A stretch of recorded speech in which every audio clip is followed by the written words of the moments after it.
안녕하세요. 이젤입니다. 엑셀 강좌를 시작하도록 하겠습니다.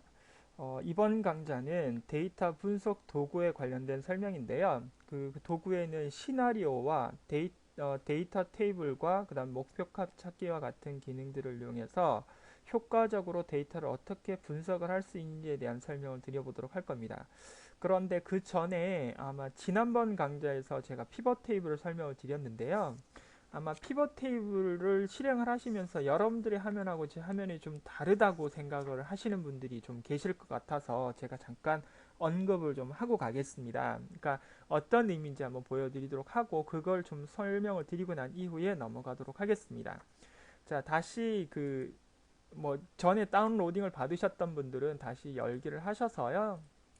피벗 테이블과 피벗 차트 이야기를 한번 열어보시면 되겠습니다. 그래서 농산물을 가지고 제가 피벗 테이블을 간단하게 좀 만들어 보도록 하겠습니다. 자, 그러면 데이터 그 시트 중에 아무 곳이나 클릭을 하신 다음에 여러분 여기서 삽입을 누르시게 되면 피벗 테이블이 보이시죠? 그래서 피벗 테이블에서 클릭을 하시고 피벗 테이블을 누르게 되면 어느 범위에 있는 데이터를 가지고 어느 곳에다가 만들 거냐를 물어보는 경향이 있었습니다. 그래서 확인 버튼 한번 눌러보도록 하겠습니다. 물론 데이터 범위 선택은 자동적으로 이렇게 선택이 되기 때문에 여러분들이 따로 지정을 하지 않으셔도 상관이 없다고 말씀을 드렸습니다. 그래서 확인을 눌러주시면 되겠습니다. 그런데 이제 이 피벗 테이블의 모양이 저는 이렇게 나오는데 여러분들은 좀 다른 모양으로 나오실 수 있습니다. 근데 이거는 별 의미가 없는데 이걸 짚고 넘어가야 될 것 같아서요. 자, 이것은 약간의 어떤 모양 형태가 좀 달라지는 경향이 있는데요. 한번 두 가지로 한번 보여드리도록 하겠습니다. 그러니까 어차피 할 거니까 제가 두 가지 정도로 보여드릴 건데요. 첫 번째 구입처를 이렇게 해서 클릭을 하겠습니다. 그러면 당연히 이렇게 보고서 필터로 이동을 할 거고요. 그 다음에 상품명은 열 레이블로 이렇게 끌어다 놓으시고요. 그 다음에 판매자는 행 레이블로 그런 다음에 판매가는 시그마 끌로 이렇게 작업이 됐었죠. 자, 이렇게 구현이 됐는데 이 피벗 테이블을 이렇게 구현하셔도 되지만 다시 한번 작업을 해보겠습니다. 이번엔 다시 그 삽입을 누르시고요. 그런 다음에 피벗 테이블에 다시 피벗 테이블 누르고 OK 버튼 누르면 똑같이 나오죠. 그런데 여기서 옵션을 누르셔가지고요. 자, 피벗 테이블에 옵션을 누르면 옵션이 나옵니다. 그래서 여기를 클릭을 하시고 난 다음에 여러분 표시를 한번 눌러주세요. 표시를 누르면 여러분 이 뭐가 나오냐면 클래식 피벗 테이블 레이아웃 표시라고 나와 있습니다. 이거를 꺼버리시면 해제를 하시고 확인 버튼 누르면 이렇게 나옵니다. 아마 여러분들이 이렇게 나올 수도 있습니다. 그래서 여기에다가 이제 똑같이 저와 같이 구입처를 보고서 그 다음에 상품명을 열 레이블로 판매자는 행 레이블로 그런 다음에 판매가는 이렇게 구현을 하시면 좀 모양이 좀 다르죠? 형태가 이렇게 좀 모양이 좀 다르게 나오는 그런 부분들을 여러분들이 보실 수가 있었을 겁니다. 그래서 다시 한번 구현을 한번 해보도록 하겠습니다. 이 부분을 혹시나 혼돈하실까봐 제가 한번 만들어 드리는 겁니다. 그래서 다시 한번 지우고 삭제를 하고 다시 처음부터 한번 만들어 보도록 하겠습니다. 자, 여기서 다시 삽입의 피벗 테이블 누르시고요. 확인 버튼 누른 다음에 옵션의 표시에 클래식 피벗 테이블 확인하시면 되겠습니다. 그래서 이렇게 구현을 하시면 여러분들이 충분히 작업을 하실 수가 있을 것입니다. 형태가 이렇게 알아두시면 되겠습니다. 그래서 어, 구입처 오른쪽 버튼 눌러서 보고서 필터에 추가 이렇게 구현을 하셔도 상관이 없습니다. 이렇게 구현을 하셔도 좋고요. 그 다음에 여기에다가 상품명은 열 레이블로 이렇게 드래그를 하셔도 돼요. 그러니까 오른쪽 버튼 눌러서 작업을 하셔도 좋고 끌어다 갖다 놓으셔도 상관이 없겠습니다. 그리고 판매자를 클릭을 한번 해보세요. 그러면 자동적으로 또 행 레이블로 들어가고요. 판매가를 클릭을 하게 되면 다시 자동으로 시그마를 이렇게 들어가는 것을 여러분들이 또 보실 수가 있겠죠. 그래서 피벗 테이블을 만들 수 있는 방법은 이렇게 마우스 오른쪽 버튼 누르셔도 되고 드래그를 하셔도 되고 체크박스를 하게 되면 자기가 알아서 어느 정도 이렇게 순서를 맞춰서 들어가는 그런 부분이었다는 걸 보실 수가 있겠고, 그 다음에 이 옵션 바에서 이 표시 부분에서 클래식 피벗 테이블을 어떻게 체크하냐에 따라서 약간 모양이 좀 달라질 수도 있다라는 사실을 여러분들이 기억을 해주시면 되겠습니다. 그 내용을 여러분들이 꼭 확인을 좀 해주셔서 작업을 하시면 되겠습니다. 자, 요것은 이렇게 마무리를 하도록 하겠습니다. 자, 이번 시간에는 여러분 저와 같이 뭘 하실 거냐면 올려드렸던 데이터 분석 도구 이용하기를 열어서 저하고 작업을 한번 해보도록 하겠습니다. 자, 첫 번째 시나리오를 먼저 만들도록 하겠습니다. 여러분 이 시나리오라는 것은 여러 가지 가상의 시나리오를 설정한 후에 각각의 시나리오를 워크시트에 표시해서 결과값을 예상하는 거라고 생각하시면 되겠습니다. 그래서 작성한 시나리오를 요약 보고서로 만들어서 한 번에 볼 수가 있는 부분이 되겠고요. 그에 반해서 목표값 찾기라는 것은 시나리오는 반대로 결과값을 미리 정해놓고 그 결과값을 얻기 위해서 입력해야 될 여러분들이 지정하는 그런 셀 포인트의 값이 얼마만큼 변해야 되는지에 대한 설명이라고 보시면 되겠고, 데이터 표라고 나오는 것은 변수에 따라 달라지는 값을 한 번에 계산해서 변수에 따른 결과를 볼 수 있는 그런 방법이라고 보시면 되겠습니다. 자, 이번에는 한번 시나리오를 한번 해보겠습니다. 구입 수량을 가지고 할 건데요. 구매 수량이 10개, 20개, 30개에 따라서 이 할인율과 그 다음에 이 할인율 부분하고요. 그런 다음에 여러분 여기에 있는 할인 가격, 그 다음에 판매 가격이 어떻게 달라지는지 그 부분을 한번 설명을 드려보려고 하는 겁니다. 그래서 이렇게 여러분들이 구현을 좀 해주셔서 작업을 좀 해주셨으면 좋겠습니다. 자, 여기에요. 자, 그러면 이제 시작을 한번 해보도록 하겠습니다. 근데 이미 여기에 보시면 세일 포인트를 찍어보시면 계산식이 다 나와 있으니까 그 세 계산식은 여러분 별로 의미가 없다고 보시면 되겠습니다. 그래서 먼저 구입 수량에다가 마우스 포인터를 찍겠습니다. 자, 찍으신 다음에 데이터로 이동하겠습니다. 데이터를 이동하시게 되면 가상 분석이라는 부분이 나오는데 거기에서 시나리오 관리자를 클릭을 하시면 되겠습니다. 없죠? 여기 이제 추가를 눌러주시면 되겠습니다. 추가를 눌러주시고 시나리오 이름은 여러분들이 알아서 주시면 되겠는데요. 이것은 제가 구입 수량이 10개라고 하고 변경할 세일은 아예 15포인트가 되겠죠. 그래서 확인 눌러주시면 되겠습니다. 그리고 값은 10개 확인 버튼 누르겠습니다. 자, 그 다음에 또 하나 만들겠습니다. 추가 버튼을 다시 한번 눌러서 이번에는 구입 수량이 20개, 그 다음에 i 15포인트가 몇 개, 이번에는 여기에 20개로 변해줘야 되겠죠. 미리 지정하는 부분이니까. 그 다음에 추가로 또 눌려서 구입 수량이 30개, 그런 다음에 확인하고 요 값을 30개로 바꿔주시면 되겠습니다. 확인 버튼 눌러도록 하죠. 자, 그런 다음에 닫기 버튼 눌러보도록 하겠습니다. 그럼 이제 여기에 시나리오가 다 작성이 되는데요. 이 시나리오가 다 작성된 것을 가지고 이제 실제로 한번 구현을 한번 해보도록 하겠습니다. 자, 그러면 어떻게 나오는지 한번 보여드리도록 하죠. 자, 데이터의 가상 분석의 시나리오 관리자를 누르시고요. 여러분 구입 수량 20개를 눌렀을 때 표시를 한번 눌러보시기 바랍니다. 그러면 이렇게 그 할인율과 그 다음에 할인 가격과 판매 가격이 바뀐 걸 보실 수 있습니다. 그 다음 구입 수량 30개를 눌러서 표시를 하게 되면 이렇게, 그쵸?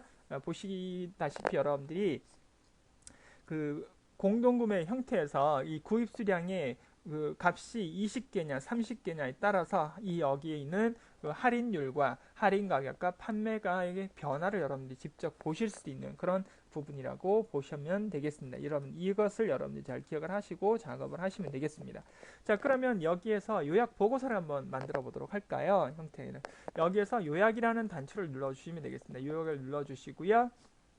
그 다음에 시나리오 요약 형태에서 요약 대하상자가 나오면 종류 형태를 여러분들이 뭐라고 하시면 되냐면 그 시나리오 요약을 체크를 해주시면 되겠습니다. 뭐 피벗 테이블을 보고서는 하지는 않을 거니까요.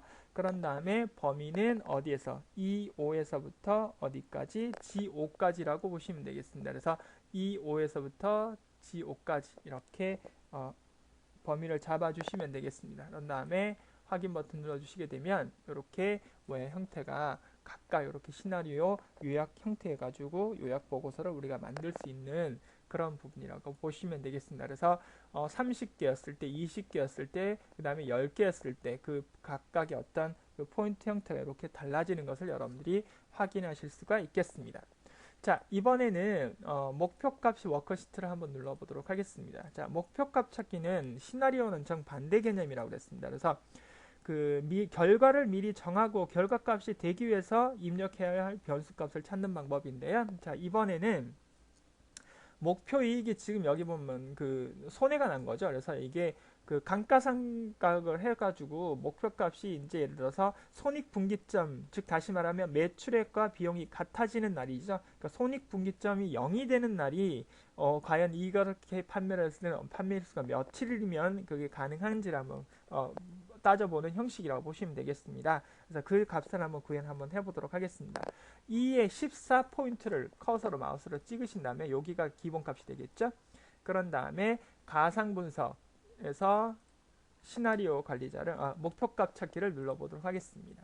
자, 그런 다음에 여기에다가 24 찾는 값은 0이 되겠죠. 그 다음에 바꿀 셀 값은 판매 일수가 며칠이냐고 물어봤으니까 여기다 클릭을 하신 다음에 확인 닫기 눌러주시면 되겠습니다. 그러면 이것은 손익분기점 이런 식으로 여러분들이 계속 이제 판매량을 한다면 손익분기점은 한 6일 정도 되면 이렇게 손익분기점이 즉 손해를 보지 않고 나타낼 수 있는 일자는 6일 정도가 된다. 이렇게 여러분이 찾아내실 수 있는 방법이라고 보시면 되겠습니다. 자, 이번에는 신입사원 형태에서 한번 작업을 해보겠습니다. 그래서 김유철의 평균이 이 사람의 평균이 90점이 되기 위해서 면접 점수가 몇 점이 돼야 되는지를 한번 찾아보도록 하겠습니다. 자, 마찬가지 가상 분석의 목표값 찾기를 누르시고요. 수식셀 한 다음에 찾는 값은 몇 점이에요? 90점이 되기 위해서 바꿀 값은 몇 점? 여기에 있는 면접 점수를 클릭을 해주시면 되겠죠.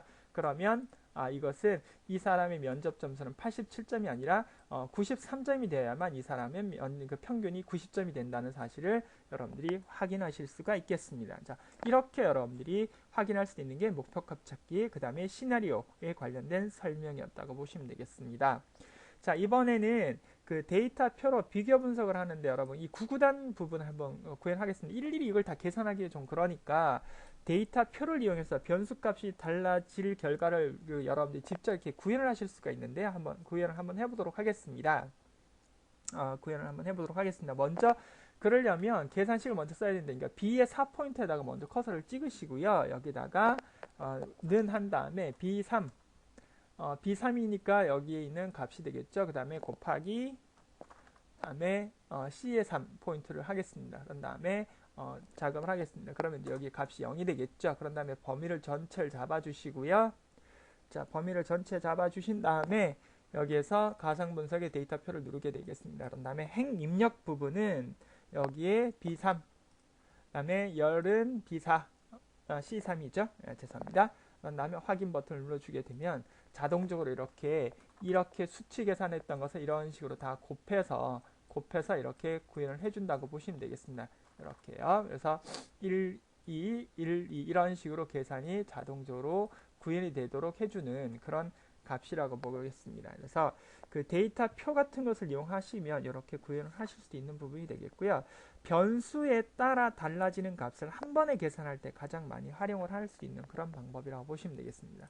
자, 할인 금액을 한번 구해 보도록 할까요? 여기에 관련된 할인 금액을 잠깐 한번 구해 보도록 하겠습니다. 여기도 마찬가지 이 부분을 먼저 계산을 해 주셔야 됩니다. 표로 계산하기 때문에 이 표의 선행 작업을 여기서 먼저 첫 번째 계산하셔야 되는데요. 는 하시고요.